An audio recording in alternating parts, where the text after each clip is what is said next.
नमस्कार दोस्तों, आपका स्वागत है हॉरर कहानी चैनल पर। दोस्तों, आज की ये कहानी 2003 में घटी थी।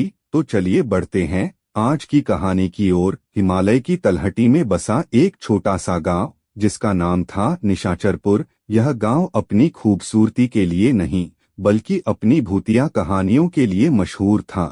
लोग कहते थे कि रात के समय यहाँ अजीब आवाजें आती हैं और रहस्यमयी परछाइयाँ दिखाई देती हैं। गांव में एक पुराना मंदिर था जहां कोई नहीं जाता था।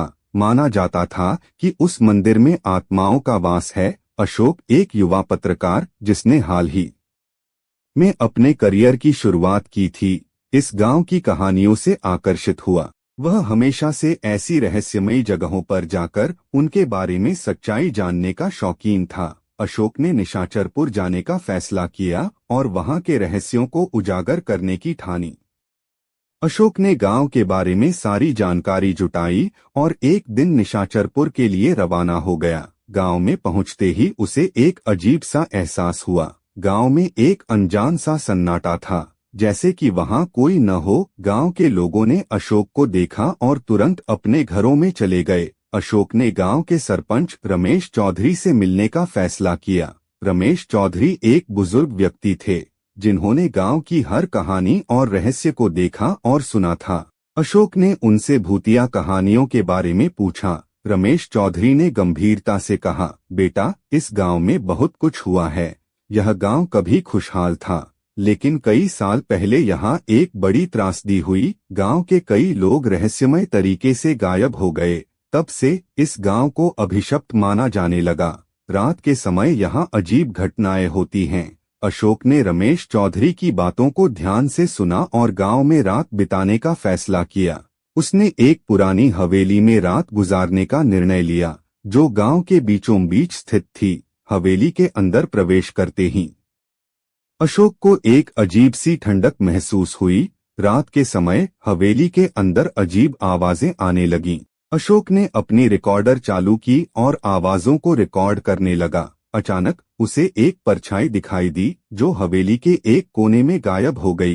अशोक ने हिम्मत जुटाकर उस कोने की ओर कदम बढ़ाए। जैसे ही अशोक उस कोने के पास पहुंचा, उसे लगा कि कोई उसके पास खड़ा है। उसने टॉर्च जलाकर देखा, लेकिन वहां कोई नहीं था।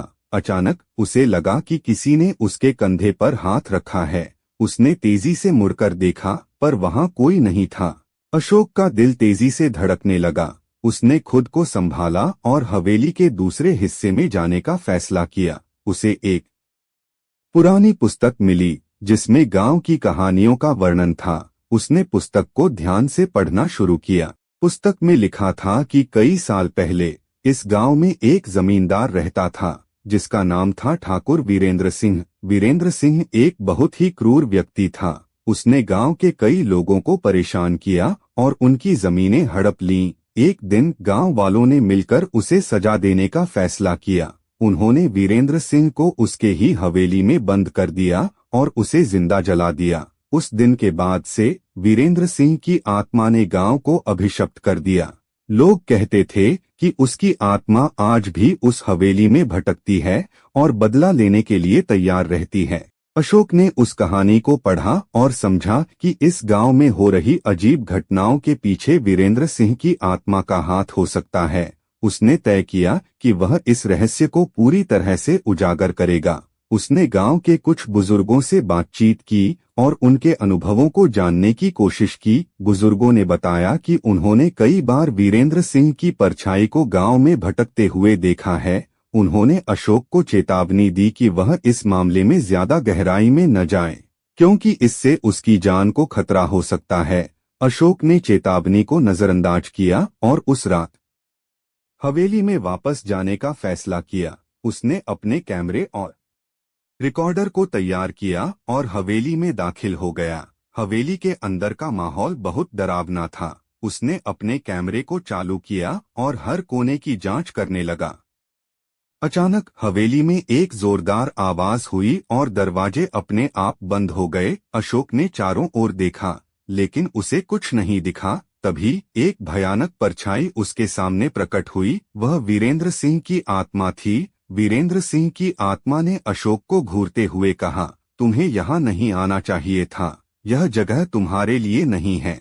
अशोक ने हिम्मत जुटाकर पूछा, तुम क्या चाहते हो? आत्मा ने कहा, मुझे बदला चाहिए उन लोगों से जिन्होंने मुझे इस हालत में पहुंचाया। अशोक ने कहा, मैं तुम्हारी मदद कर सकता हूँ, मुझे बताओ कि तुम्हें कैसे शांति मिल सकती है। आत्मा ने कहा, मेरे साथ न्याय करो, उन लोगों की सच्चाई को सबके सामने लाओ, तभी मुझे शांति मिलेगी। अशोक ने वीरेंद्र सिंह की आत्मा की मदद करने का फैसला किया। उसने गांव के लोगों से बात की और उन्हें सच्चाई बताने के लिए मनाया। गांव वालों ने अपनी गलतियों को स्वीकार किया और वीरेंद्र सिंह की आत्मा से माफी मांगी। अशोक ने इस पूरी कहानी को अपने अखबार में छापा और इस गांव की सच्चाई को दुनिया के सामने लाया। वीरेंद्र सिंह की आत्मा को अंततः शांति मिल गई और गांव में हो रही अजीब घटनाएं बंद हो गईं। अशोक के इस साहसिक कार्य के बाद निशाचरपुर गांव एक बार फिर से सामान्य हो गया। गांव वालों ने अशोक की बहादुरी की सराहना की और उसे धन्यवाद दिया। अशोक ने साबित कर दिया कि साहस और सत्य के साथ किसी भी रहस्य को उजागर किया जा सकता है। निशाचरपुर अब एक शांत और खुशहाल गांव बन गया, जहां कोई भी बिना डर के रह सकता था। अशोक ने अपने जीवन का सबसे बड़ा रहस्य सुलझाया और अपने करियर में एक नया मुकाम हासिल किया। इस प्रकार वीरेंद्र सिंह की आत्मा को शांति मिली और गांव में एक नया सवेरा उगा। दोस्तों, मैं उम्मीद करता हूं कि आपको आज की यह कहानी पसंद आई होगी, तो इस वीडियो को लाइक करके चैनल पर नए हो तो सब्सक्राइब कर लीजिएगा। धन्यवाद।